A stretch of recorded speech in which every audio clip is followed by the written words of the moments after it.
All right, good morning, everyone. Today we're going to take a look at the second chi-square test, and this one is for homogeneity. So at the top of the page here we have sort of a definition. So the chi-square test for homogeneity is a test that compares the counts for two or more variables.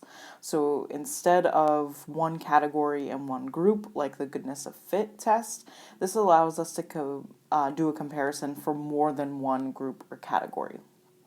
So I want you to recall that this was the test statistic that we used the last couple days to calculate our chi-square test statistic. However, once we get into the test today, homogeneity, and then the test tomorrow for association or independence, whichever you prefer to call it, that's not going to be a useful formula for us because there are too many variables going on. So we're actually going to have the calculator do the work for us. So you will need a graphing calculator for this. If you do not have access to a graphing calculator, please go to Google Classroom, and I posted a link on Google Classroom for a website that you can use that will calculate your test statistic for you. So again, if you do not have a graphing calculator, please pull up that website. If you do, then you can just follow along with what I'm doing on my graphing calculator on my screen. So let's just jump into the example here. So a university wants to understand if students from all of its colleges do the same post-graduation career paths. The breakdown of the data is below. Do all of the colleges have the same percent of students participating in the same career path post-graduation? I'm emphasizing the same here because that is what is going to indicate that I am doing a test for homogeneity. So the test for homogeneity and the test for independence, the data is going to look very similar. However, the question that we're asking is different. Here we're testing for similarity. Tomorrow we're going to be testing for independence or association. Here we're testing for similarity. So since it's saying, do they have the same postgraduate paths, then that is going to be the test for homogeneity. And really the only difference here is going to be what our hypotheses are.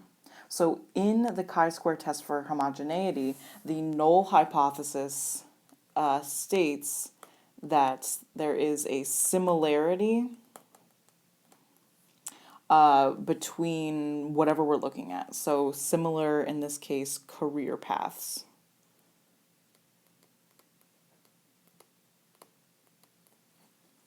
So if we are looking at something else, maybe similar grades or similar hairstyle, whatever it may be, that's what our null hypothesis is going to say. Similar, whatever we're looking at. So the point is here, the null is always that they're similar.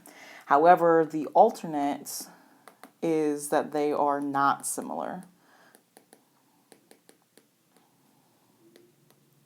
And again, whatever you are, whatever's in the context of the problem, that's what you're going to put for the latter half of this.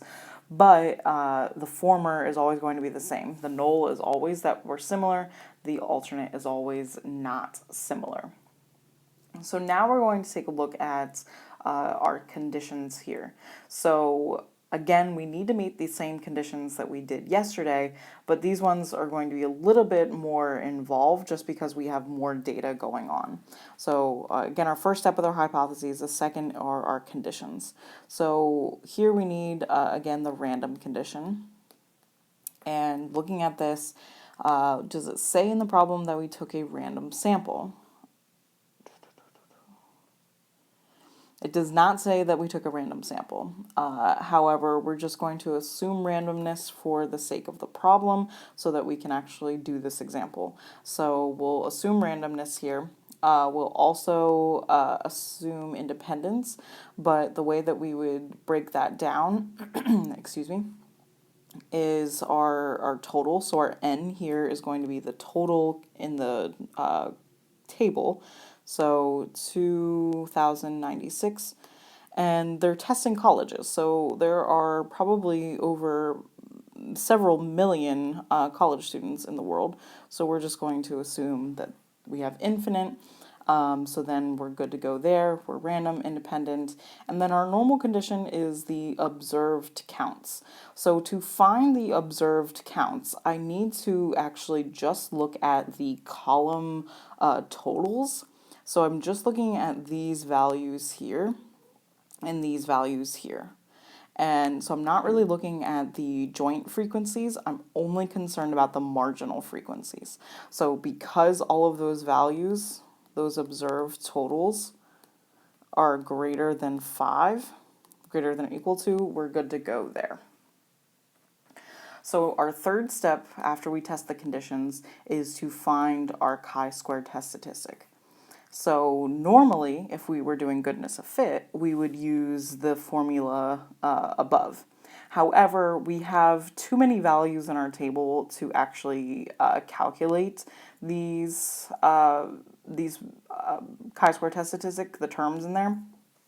So we're actually just going to have the calculator do the work for us. So essentially what we're going to do is we are going to plug in this table into our calculator.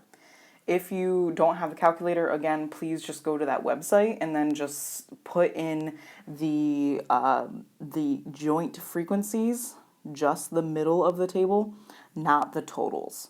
So again, I repeat, only middle values. So only the joint frequencies.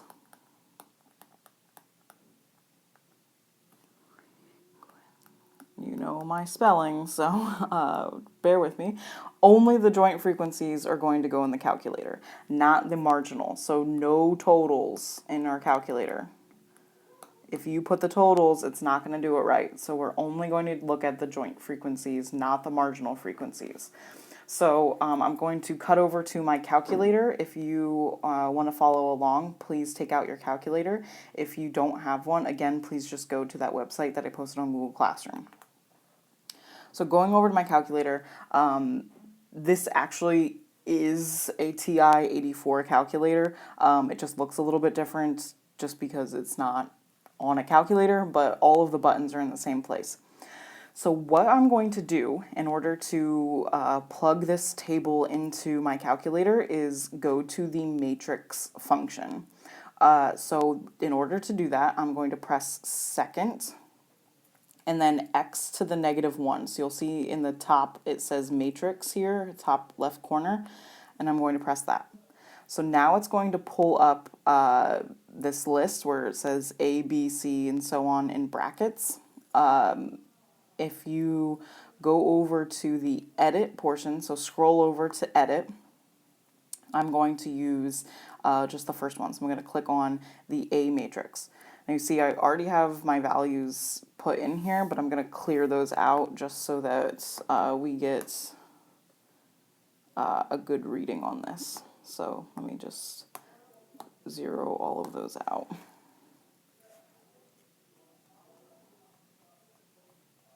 Oop, 0.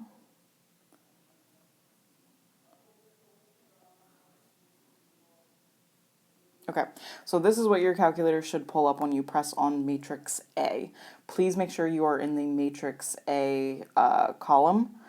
Actually, yours are probably going to pull up the rows and the columns. So I already did this before, so I apologize. It's going to ask you how many rows and columns you need. So looking at the table, again, we're only doing the joint frequencies. So we only have 3 rows. So please press 3 by 4 in your table. So it goes by row by column, so 3 by 4. So then it should pull up this table, and then we're just going to enter, again, the joint frequencies, not the marginal. So only do the middle values in your table. So I have 379, 305, 243, 125, and then my second row, enter those values.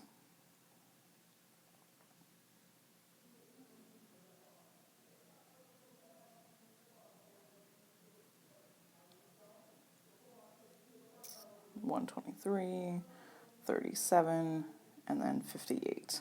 Okay, so now I have all the values entered in my table. So now I'm going to go to my stat button. So let's press the stat button here. And then if you'll see at the top, so we've used this feature before, but this time instead of entering a list or doing a calculation, we're going to scroll over to tests. So go to stat tests, and then if you'll see, these are all of the tests that we've done before. So once we get to our AP review, we're actually going to use these functions a little bit more because that's going to be the surefire way that you can get the correct p-value. So we're actually going to use the C, I believe that is listed the same. So this one looks like x squared test. That is the chi-square test. Don't use the chi-squared goodness of fit because we did that one yesterday. We're not doing goodness of fit today. So this is the chi-squared test. Sorry, let me exit out of this.